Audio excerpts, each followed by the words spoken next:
What's going on today, YouTube? Back with another one, BWI to ATXF, the channel, and we're swapping out the blown voice coil subwoofer driver with a replacement. Bought this from the Facebook groups here. Here, I wasn't getting a reading for the impedance, so you already know that means that the voice coil is no good. Getting a solid reading on impedance on this one. So what we're gonna need to do is take these leads off of the new or used replacement, let's say replacement driver, solder OEM connector wire back there, so we can just go ahead and swap the whole assembly out. Now, I am gonna have to replace this around. Seller did provide that for me. This is gonna be my first time doing this around. So I hadn't seen no one on YouTube do this for the Mark Levinson subwoofer, but I messed this up already. It was off axis. Basically, the cone wasn't centered around the voice coil, so when you push down, it was rubbing up against the voice coil. So I had to really scrape this off with a fresh razor, and the cone kind of took a little bit of a beating. So we're just going to experiment. This was fine before I messed it up with the new glue, but I digress. So we cut this dust cap off because I could not get it centered, and based on recommendations from certified audiophiles, you want to shim this. So I'm using some pieces of paper here, and you can kind of hear it. I'm gonna be quiet so you can hear the rubbing. And it's a little crunchy, it seems like. So this may be just a drill, and this voice coil may actually be bad. You can kind of see where the shim was, where it was rubbing up against the voice coil. It's a little toasty. So we're gonna see what it looks like. So basically, you hear that, take some shims, get it in, so you feel the void all the way around. Put this right over here. Now we're gonna push it. And this is basically what's gonna center it, right? Check this movement. I know this is a lot of talking, but I know this is gonna benefit somebody. There's a lot of movement, so we're gonna put some more shims in there, pieces of paper.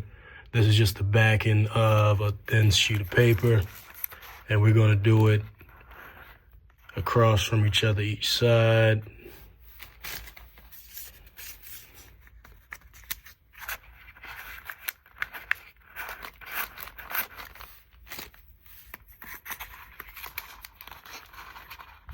And just work your way around there till it's all inserted. All right, so now all the shims are inserted. Now I'm tapping this cone. Notice there's no movement. We filled the void between the voice coil and the cone assembly. I'm sure I got that terminology wrong. Now look at the OEM that had a dead voice coil. I wish I could salvage this, but it'd just be too much work. Once we glue this up, I'm gonna take some glue, paste that right over top. This is 3 3/4, I believe. If not, I'll put it on the screen. But while we have this perfectly centered, we're gonna go ahead and start the glue process. Make sure that you squeeze this out until it's clear. They even say it on here. And we're gonna put a thin strip around the perimeter. Then we're gonna be able to line this up.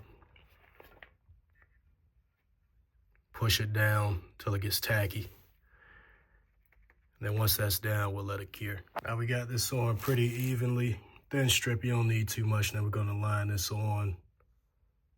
I should be back after I get that aligned. So we got it on. Feel free to lift underneath the cone, and it's not gonna stick for a little bit. You just wanna work it till it gets a little tacky, and you'll see it start sticking a little bit better. So just take a few minutes, about 3, 4, 5 minutes.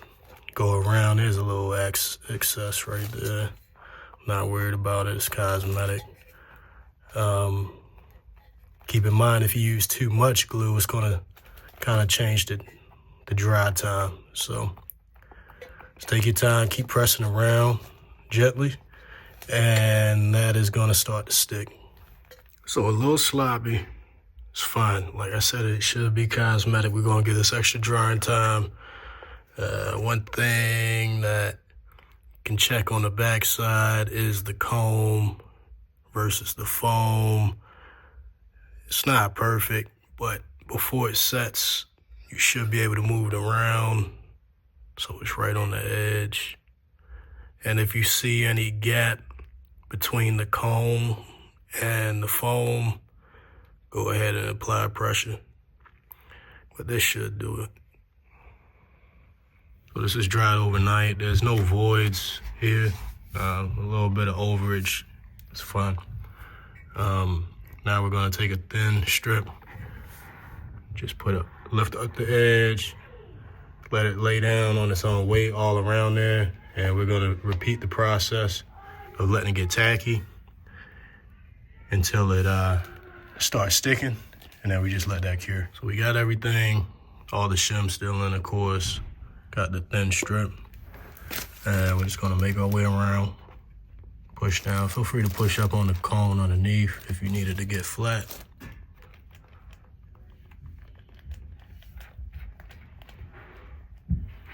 And gently press, let it fall into place. You don't wanna squeeze the glue out, because remember, as it gets tacky, less movement is gonna be around, and it's gonna start sticking a little bit better. Just make your way around, push up on the cone, let it fall into place, let it cure. Everything's cured. I wanted to show y'all the gap. So you see the little scrape right there. That was operation when it was off axis from the previous owner. But you can see the gap.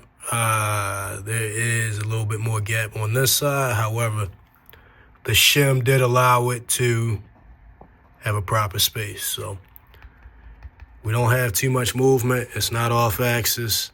And I'm gonna pop this on there. I'm gonna just show you pressing straight down. Get this in focus. No scraping.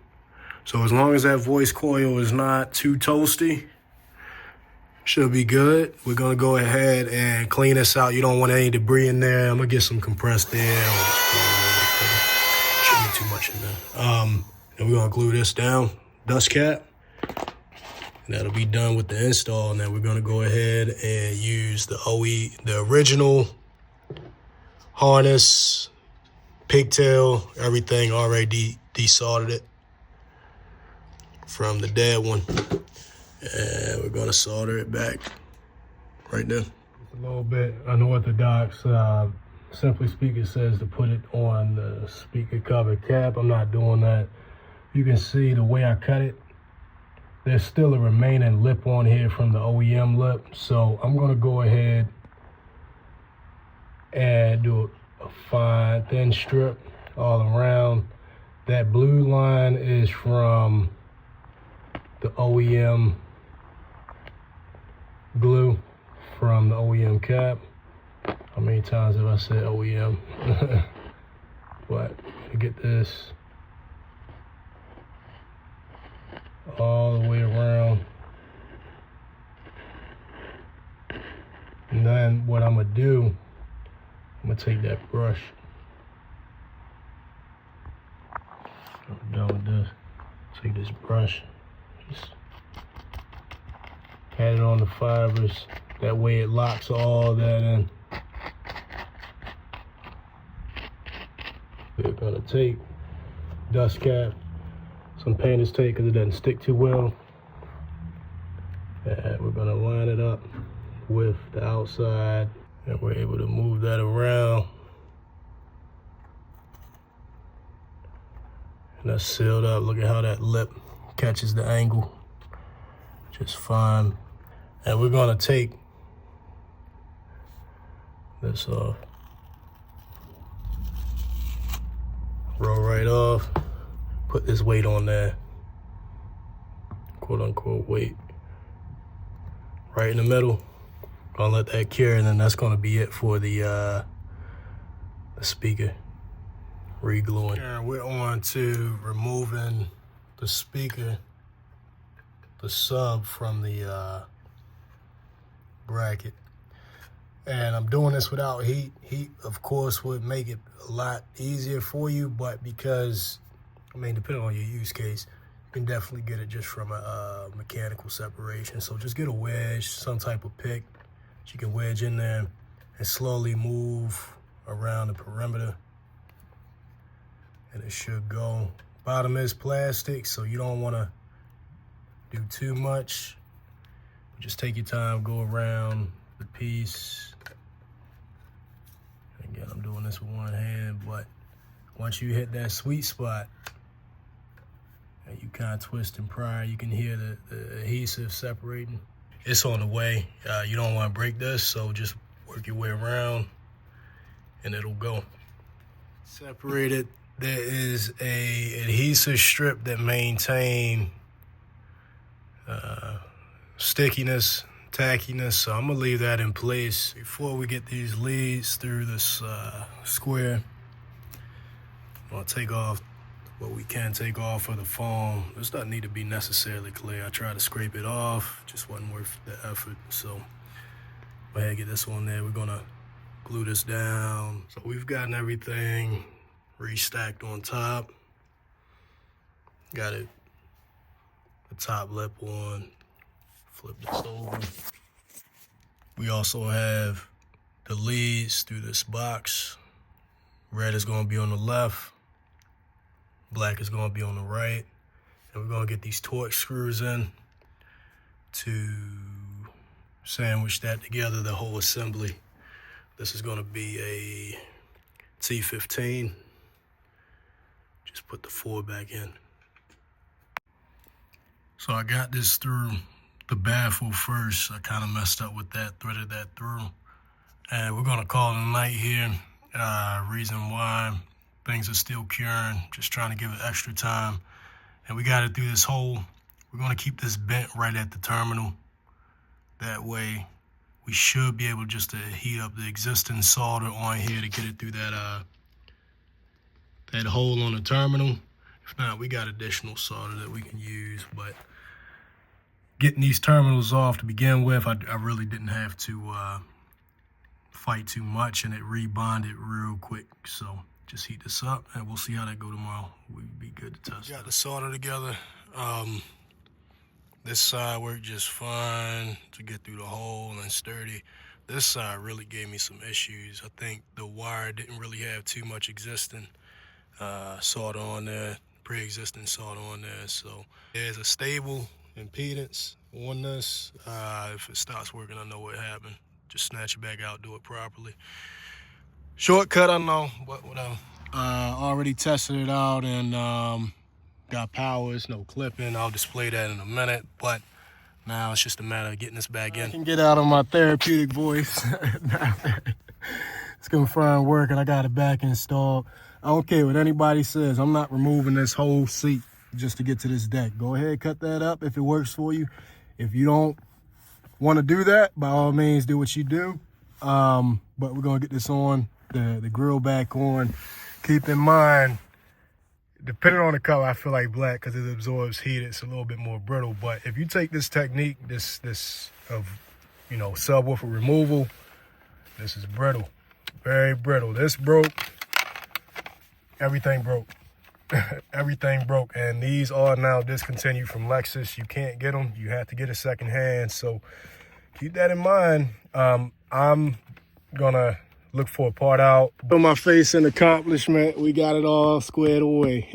Just gotta worry about that grill. So hope y'all learned something. This was a very, very, very quick and dirty solution to maintaining a factory Mark Levinson subwoofer. Go ahead and like and subscribe if you haven't already. I hope this helps you out in some way, shape, or form. It has to. It has to, because no one's done this before. Not to this degree. Been another episode of BWI to ATXF, the channel. I'll catch y'all next time.